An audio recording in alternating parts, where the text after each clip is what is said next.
एक और जहां वक्फ बिल को रातों रात दोनों सदनों में पास कराकर राष्ट्रपति दस्तखत के बाद कानून बना दिया गया, दूसरी ओर पश्चिम बंगाल की सीएम ममता बनर्जी ने मुस्लिमों के समर्थन में वक्फ कानून को अपने प्रदेश में लागू ना करने का ऐलान कर दिया है। इससे पूरे देश में हड़कंप मचा है। ऐसे में वक्फ कानून के विरोध में पूरा विपक्ष मजबूती से एक साथ खड़ा होता हुआ दिखाई दे रहा है। ऐसे में मौके की नजाकत को भांपते हुए मुस्लिम पर्सनल लॉ बोर्ड ने भी बड़ा ऐलान कर दिया है। पर्सनल लॉ बोर्ड का इस बार ऐलान इतना जोरदार है कि एक बार फिर से नीतीश कुमार और चंद्रबाबू नायडू, चिराग पासवान और जयंत चौधरी परेशान हो गए हैं। चंद्रबाबू नायडू तो इतना घबरा गए हैं कि आनंद फानंद में मोदी को चिट्ठी लिख दी है। इस चिट्ठी के बाद माना जा रहा है कि वक्फ कानून को लेकर नया खेल शुरू हो गया है। नए खेल में क्या चंद्रबाबू नायडू पलटने की तैयारी कर रहे हैं? चंद्रबाबू नायडू ने मोदी को चिट्ठी में क्या लिख दिया है और मुस्लिम पर्सनल लॉ बोर्ड ने कौन सा बड़ा ऐलान कर दिया है? ये सब कुछ हम आपको अपनी इस रिपोर्ट में बताएंगे। साथ ही इस पर भी चर्चा करेंगे कि कैसे ममता बनर्जी अपने राज्य में वक्फ कानून को नहीं लागू करेंगी। नमस्कार, आप देख रहे हैं 4 PM और मैं हूं आपके साथ सिमरन। दोस्तों, वक्फ कानून का विरोध पूरे देश में हो रहा है। सेक्युलर दलों में पश्चिम बंगाल सीएम ममता बनर्जी मुस्लिमों के सपोर्ट में सबसे आगे दिखाई दे रही हैं। उन्होंने बाकायदा मंच से ऐलान कर दिया है कि किसी भी कीमत पे वक्फ कानून को वो अपने प्रदेश में लागू नहीं होने देंगे। उन्होंने क्या कुछ कहा है, एक बार आप भी जरा वीडियो देख लीजिए। और माइनॉरिटी लोगों को हम एक बात कहते हैं, देखिए, आप लोगों को दिल में दुख हुआ है वो आपका प्रॉपर्टी के लेके, आप भरोसा रखिए, बंगाल में ऐसा कुछ नहीं होगा जिसमें कोई डिवाइड एंड रूल होगा। आप लोगों ने ये मैसेज दीजिए कि सबको एक साथ में रह के बचना है, जियो और जीने दो। इसके लिए बेसब्र होने का बात नहीं है। बांग्लादेश का बॉर्डर का सिचुएशन अब देखो, अभी नहीं करना चाहिए था, लेकिन हार्डली कुछ करने से कभी कभी दिक्कत भी हो जाता है। हमारा लिए दिक्कत है कि हमारा इधर में 33% माइनॉरिटीज है, तो हम क्या करेंगे? उसको निकाल देगा? कैसे निकाल सकते हैं? ये तो आज नहीं, आजादी का टाइम से है। इतिहास में पहले बांग्ला, पाकिस्तान, बांग्लादेश, इंडिया सब एक साथ में था।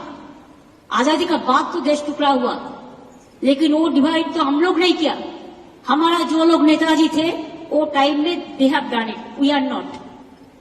हम लोग तो उसका बहुत बाद में जन्म लिया, तो गलती क्यों हमारे ऊपर आएगा? और जो रहेगा उसको प्रोटेक्शन देना हमारा काम है।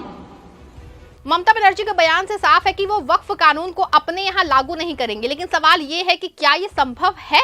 लेकिन जब से ममता बनर्जी ने ये ऐलान कर दिया है कानून को लागू नहीं करेंगी, तब से बीजेपी के नेता तिलमिला उठे हैं और इधर उधर गुस्से में घूम रहे हैं। बीजेपी नेताओं का दावा है कि ममता बनर्जी चाहकर भी ऐसा नहीं कर सकती हैं, लेकिन जो अंदर खाने से खबर आ रही है, इसके लिए ममता बनर्जी और उनकी पार्टी ने स्ट्रैटेजी तैयार कर ली है। ममता बनर्जी की सरकार वक्फ कानून के खिलाफ सुप्रीम कोर्ट जाएगी और लॉ ऑर्डर के साथ बांग्लादेश बॉर्डर का हवाला देकर इस कानून को रोकने की अपील करेगी। हालांकि सुप्रीम कोर्ट इसमें कितनी राहत ममता बनर्जी को देगा, ये खैर आने वाले समय बताएगा। लेकिन एक बात साफ है कि वक्फ कानून को लागू न कराने के लिए याचिका सुप्रीम कोर्ट में दायर की जाएगी। आपको बता दें कि जब तक वक्फ कानून के खिलाफ में लगभग 15 याचिकाएं अलग अलग राजनीतिक दलों और संगठनों की पड़ चुकी हैं, लेकिन ये दौर जो है अभी तक थमा नहीं है। याचिकाओं की संख्या दनादन जो है बढ़ती चली जा रही है। हालांकि मामले की पहली सुनवाई की डेट निर्धारित हो चुकी है। मुस्लिम पर्सनल लॉ बोर्ड की याचिका समेत कई याचिकाओं पर 16 अप्रैल को सुनवाई होगी। लेकिन सुप्रीम कोर्ट की कानूनी लड़ाई साथ साथ मुस्लिम पर्सनल लॉ बोर्ड ने कानून के विरोध में कड़ा एक्शन प्रदर्शन करने का जो है ऐलान कर दिया है। मुस्लिम पर्सनल लॉ बोर्ड ने ऐलान किया है कि पूरे देश में वक्फ कानून के खिलाफ प्रदर्शन होगा। इसकी शुरुआत आज 10 अप्रैल यानी कि जुमा की नमाज से की जाएगी। आपको बता दें कि मुस्लिम पर्सनल लॉ बोर्ड वक्फ कानून के खिलाफ वक्फ बचाओ मुहिम के पहले दौर का आगाज 10 अप्रैल से करेगा और 7 जुलाई तक चलेगा। All India Muslim personal law board ने कहा है कि ये मुहिम शाह बानो मामले की तरह जो है शहर से लेकर गांव तक चलाई जाएगी।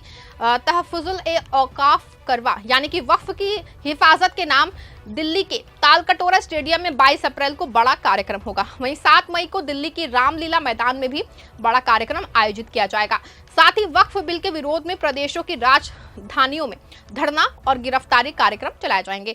जुमे की नमाज के बाद लोग मानव चौन बनकर के या फिर दूसरे तरीके से अपना विरोध दर्ज कराएंगे। साथ ही बोर्ड ने लोगों से अपील की है कि 30 अप्रैल की रात 9 बजे लोग अपने घर, फैक्ट्री, ऑफिस की लाइट बंद करके आधे घंटे के लिए अपना विरोध प्रदर्शन कराएं।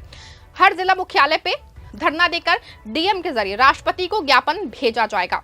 बोर्ड ने कहा है कि देश के बड़े 50 शहर दिल्ली, मुंबई, हैदराबाद, रांची, लखनऊ, अहमदाबाद जैसे बड़े शहरों में प्रेस कॉन्फ्रेंस की जाएगी।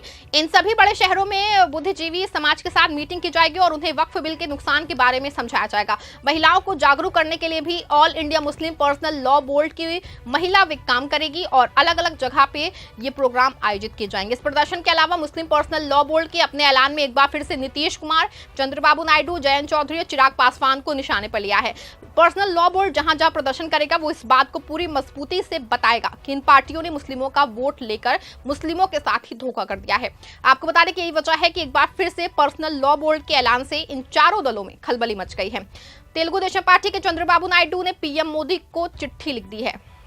वैसे तो नायडू ने ट्रंप टैरिफ के खिलाफ आवाज उठाई है, लेकिन माना जा रहा है कि चिट्ठी लिखने की वजह वक्फ कानून को लेकर गहराया मनमुटाव है। आपको बता दें कि चंद्रबाबू नायडू की पार्टी ने भले से ही संसद में कानून का समर्थन कर दिया हो, लेकिन एनडीए के साथ वक्फ कानून के कुछ मामलों पे एक राय नहीं है। ऐसे माना जा रहा है कि अंदर खाने में पक रही खिचड़ी के चलते चंद्रबाबू नायडू ने मोदी को लेटर लिखा है। दूसरी ओर बिहार में अगर मोदी के बहुत खास माने जाने वाले चिराग पासवान ने मोदी और उनकी पार्टी को हिंदुत्व के मुद्दे पे खुली चुनौती दी है।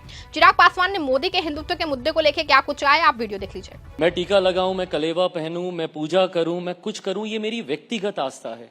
इसमें किसी दूसरे, तीसरे, चौथे व्यक्ति एंड लीस्ट ऑफ ऑल राजनीतिक दल को कुछ कहने का हक अधिकार नहीं होना चाहिए।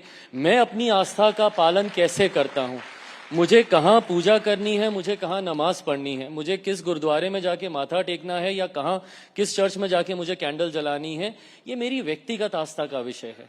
ए, आप कोई नहीं होते मुझे बताने वाले। बी, नहीं बोलना चाहिए। बड़े विषय हैं, बड़े एजेंडे। रूबिका जी, मैंने पहले भी ये बात बोली थी, मुझे तकलीफ इस बात की होती है अगर ये विषय नहीं हो तो हम लोग एक्चुअल डेवलपमेंटल इश्यूज पे चर्चा करेंगे जो होनी चाहिए।